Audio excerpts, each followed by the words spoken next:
Let's bring in Breitbart economics and finance editor John Carney. John, I'm not going to ask you buy, sell, hold, but when you own and bet on Bitcoin, you're betting right alongside the federal government, because the United States of America is one of the largest holders and owners of Bitcoin because of asset seizures from criminals. So it's hard to know how much the U.S. government owns right now, but it's at least $20 billion or at least 200,000 Bitcoin. Could be a lot more. Yeah, look, I don't think the Bitcoiners should actually hope that the United States acquires a lot of Bitcoin.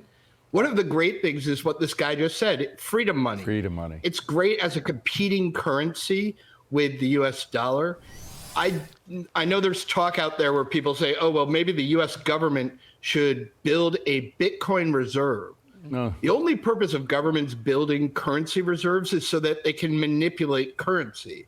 If I were a Bitcoiner, I would not want the Fed or the Treasury to have a huge store of Bitcoin that could then be released into the market in timely ways to try to, juice or lower the price of Bitcoin politically. Yeah. I don't think it's a good idea. I don't think it's great that we're going to have an administration that is friendlier to cryptocurrencies and Bitcoin than the Biden, Gary Gensler regime has been over these past 4 years. Well, John, how far do you think Elon and even the president are willing to go to make crypto a part of our lives? I'm not in terms of money, I mean, could it challenge the dollar as our currency, or at least be on par with it? And if so, what happens to the Federal Reserve? I don't think it will challenge the dollar. I think most transactions will still be done in dollars. People really use Bitcoin right now for either very large transactions. So you're not going to realistically, people aren't buying beer with their Bitcoin.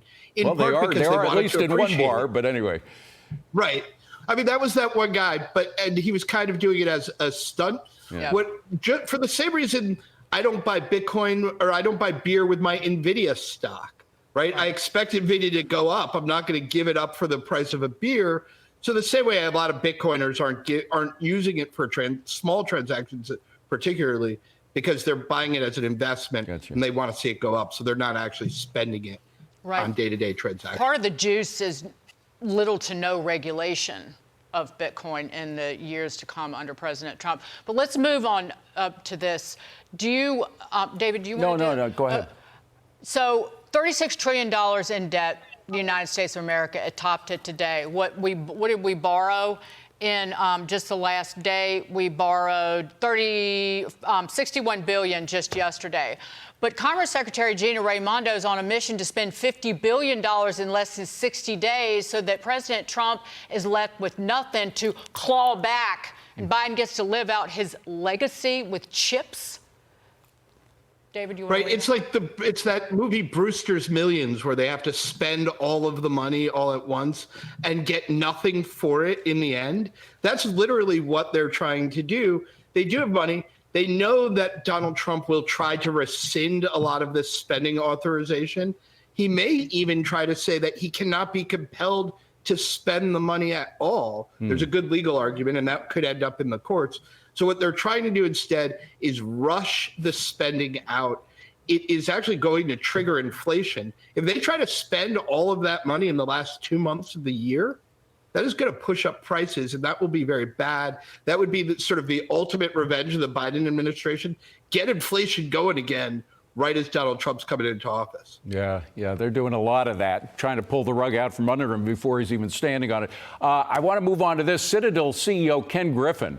He's not on board. He was a big Trump fan, but he's not on board with Trump's tariffs or his proposed tariffs, telling the New York Economic Club, quote, I am gravely concerned that the rise of tariffs puts us on a slippery slope towards crony capitalism. Now, I know a lot of people say, well, no, he's just interested. This is the first gambit of his negotiations with other countries that have even higher tariffs than we do. However, there is a concern about, there's an old economic term called import substitution. We saw it happening all over the third world in the 60s and 70s, where people would try to build up local industries. And of course, in places like Argentina, it turned into kind of a fascist style of corporativism. Are you at all concerned? I know I see that smile on your face, but that the same might happen here. Ken Griffin is concerned about it, and I have seen it with my own eyes in Latin America. Absolutely, and it's a big concern in small closed economies like the kind you'll find in Latin America. It's not a big concern in a giant competitive economy like the United States. Think about our biggest retailers. We're not in danger of, say, like having one retailer.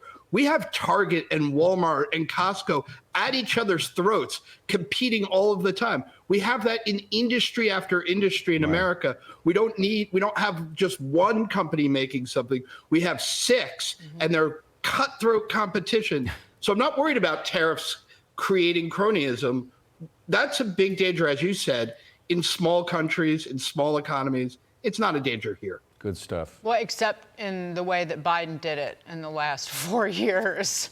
It was a version of economic fascism. You can use government policy to crush competition, but that's not what Trump's trying to do. He's actually inviting competition into America. Right. He has said to foreign companies, if you build here, you are welcome. So rather than cutting out competition and creating the danger of cronyism, he's actually inviting competition. At 15% corporate tax rates, that's pretty unbeatable.